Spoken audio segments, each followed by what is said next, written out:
Florida Panthers GM Bill Zito pulled the trigger on not one but two trades yesterday. We all know he traded for backup goaltender Tarasov, but he got something in return that is well beyond what the Panthers gave up.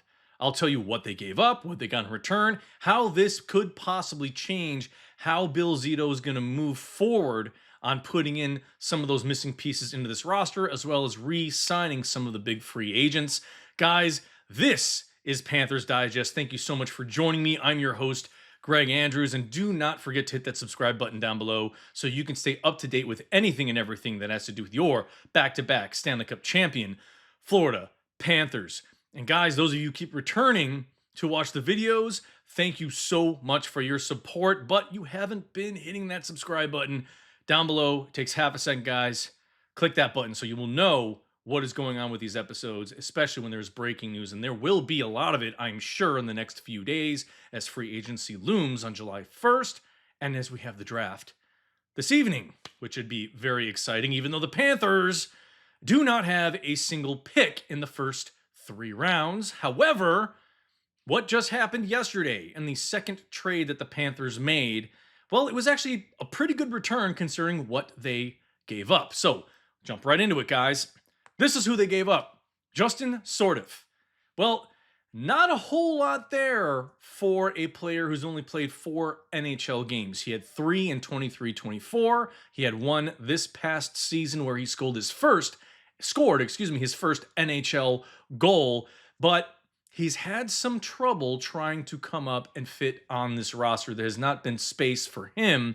So Bill Zito, being the magician that he is, pounced on a tremendous opportunity, and tremendous it was, to think about the player they had to give up and for what they got in return. They got a 2026 second round pick and a 2027 6th round pick. Not that bad for giving up a player who is a work in progress. I know he could potentially be molded and whatever could have fit into the roster somewhere, but as a center right wing at 5'11", 180 pounds, I know I could say, well, but Mackie Samoskevich has already got that position pretty much covered. That's why he is going to be re-signed onto this squad. They're going to extend him as a restricted free agent. Obviously, I already said this the other day. I think he's going to get that 3-year, probably $1.25 million a year, somewhere around there. It could be up to $1.5 million. We'll see. But I don't want to speculate on that. This is about the current trade we are looking at. Again, this was a steal for the Panthers. Why wouldn't they pull the trigger on this deal? This is leaving a lot of Washington Capitals fans scratching their head. Why are we giving up so much for a guy who has battled some injury? Yes, he's played well in the AHL, and I'll go over some of his numbers in a second.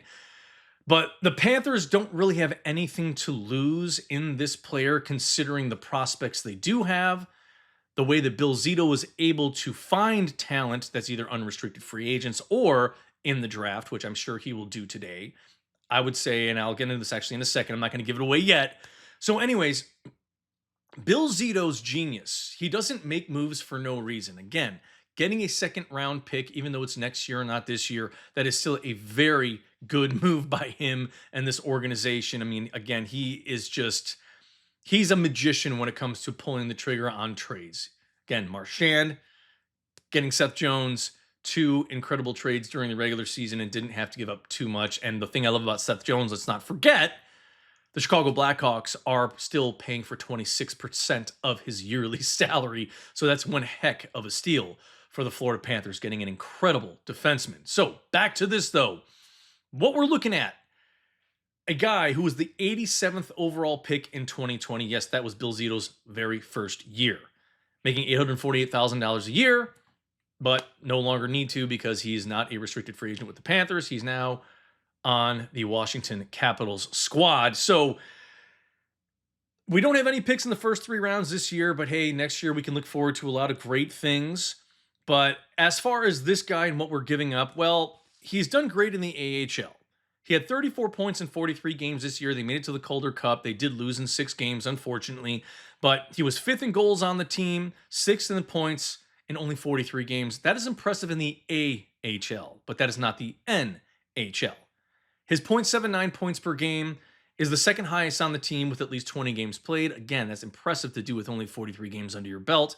Second in game winners on the team in the postseason during the Calder Cup, with 4, tied third in power play assists with 8, and penalty minutes. He had a lot, 58. So I'm sorry, those numbers were actually from the regular season for him, but in the AHL, but in the playoffs, he had 18 games played. He had 4 goals, 10 assists, and he tied with the team leading game winning goals with 2. And 4 out of his 10 points came in the Calder Cup.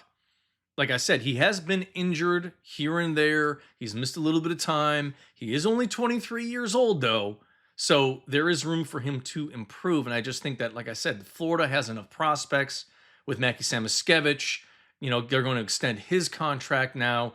There's no real room for sort of to take the next step. He's not going to play enough. And I think the Panthers knew, as a 23-year-old trying to get into the NHL and seeing what they saw in him in just 3 games in 23-24, which I'll show you the numbers in a second, and 1 game this past season, it really wasn't working out for the Panthers. And they said, hey, we may as well get something back, especially a 2nd-round pick and a 6th-round pick.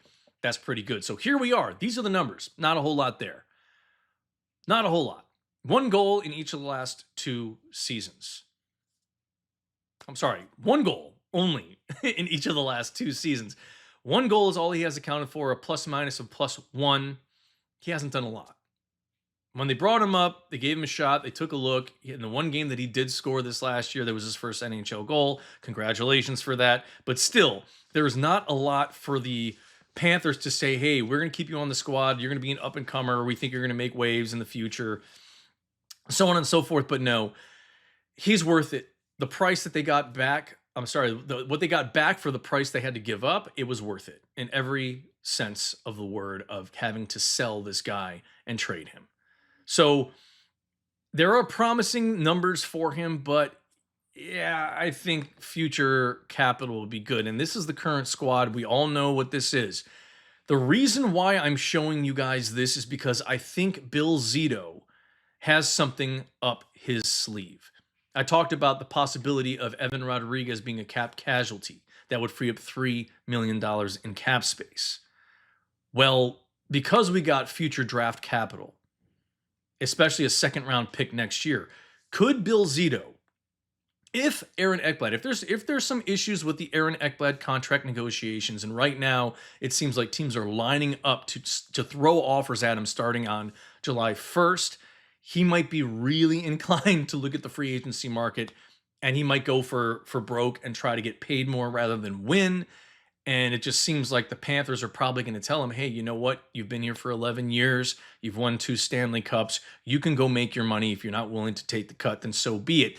And I think if this happens tonight or in the next 2 days, if we still see Bill Zito, the magician, do this, he has a 2nd-round pick for next year. I know there's not a lot of draft capital they have this year that's early in the rounds. They don't have it. It's in the 4th, 5th, and 6th rounds. So, but if he throws in that 2nd-round pick next year, throws in Evan Rodriguez, who has decent stock. There are going to be teams out there that would love to have him on there because he's a right shot player. And by the way, one of my next videos is going to talk about, is it better to be a left-handed shot or right-handed shot in the NHL?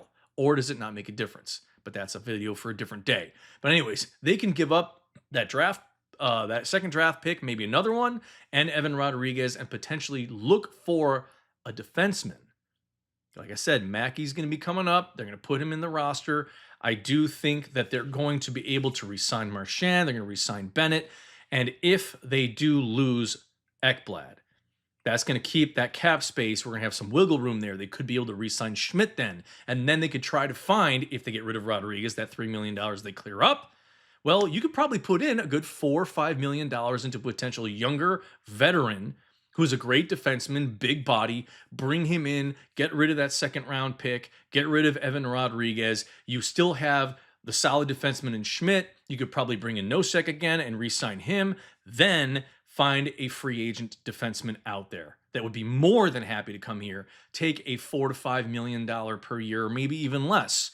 Even an older veteran player who might be in his mid 30s, I would say probably earlier 30s, like around 32, maybe 33, and you could sign him for a 3, 4 year deal at that $3 to $5 million cost because it's not going to go that way for Aaron Ekblad. So again, you can still retain Nosek, you can still retain Schmidt, you can re-sign Samaskevich, and then bring in an unrestricted free agent that has experience, again, chip on the shoulder, something to prove, can be molded, and will come on this team and be the best hockey player that he has ever been because that is what this team does. I would not discount that happening. Bill Zito has pulled magic in the last few years, making big trades. Obviously, the Tkachuk one is number one. Seth Jones, Brad Marchand. He has done so much in the last 5 years. He's been part of this organization. I would not discount anything from happening because with him, anything and everything is 100% possible today. So don't be surprised if he does pull the trigger on something before the draft tonight or during the draft, and we end up signing or maybe trading for a specific player. I know a lot of you have said maybe what they'll do is get cash consideration so they could free up some more of that cap room, whatever it might be. I don't know. I'm not the GM, but I do feel that GM Bill Zito has something up his sleeve that he's going to try to pull something in the next probably either 24 hours, less than that, but definitely before the free agent before free agency opens, excuse me, on the 1st. I think he's got something up his sleeve. The rumors will start to fly, and on the 1st, something will definitely happen. But we'll see if he trades and does something this evening. So, anyways, guys, it's going to be a really hard-nosed about 24, 48 hours to see what the Panthers will do with this trade going through. Sort of is now a Washington Capital. The Florida Panthers picked up a second-round pick for next year's draft and a sixth-round pick for the 2027 draft. Great move by Zito, not giving up much, getting a lot in return in terms of much higher value. Excellent job of the organization as usual. So let's see what happens though. Can they re-sign Bennett and Marchand and hopefully Ekblad? We will see. But if they have to let him go, there are other free agents on the market I think they could bring in to take his place that maybe not dealing with the same kind of injuries, healthier, maybe a little bit younger, chip on their shoulder, bigger guy, or somewhere around the same size. I mean, if they can get another 6'3", 6'4" dude at 220, that's what we're looking for. Big body, bang him around, great on the forward check, can do great on the back check as well, and doesn't mind to be in that neutral ice and throw the body around a bit, especially when you're playing the Oilers and McDavid. So, anyways, guys, that is this episode of Panthers Digest for today. That is the end of this one. I'm your host, Greg Andrews. Again, keep your eyes out because as soon as there's going to be some breaking news, I'm going to be delivering it ASAP. So keep your eye out for new videos showing up periodically. It could be as soon as today. It might be tomorrow. But something will come out. And like I said, I'm going to put up another video on whether or not does it matter if you are a right shot or a left shot in the NHL. There's a lot of interesting things that I will go through to share with you guys about whether or not there is some truth to that, or is it just a bunch of hot air that really doesn't mean anything. So anyways, guys, thank you so much for joining me. I'm your host, Greg Andrews. Do not forget to hit that subscribe button down below because you guys need to know what's going on, especially in the next couple of weeks and next couple of days with all the movement that will be happening with the Panthers roster. Again, guys, thank you so much for joining me. I appreciate all of your support, and go Cats.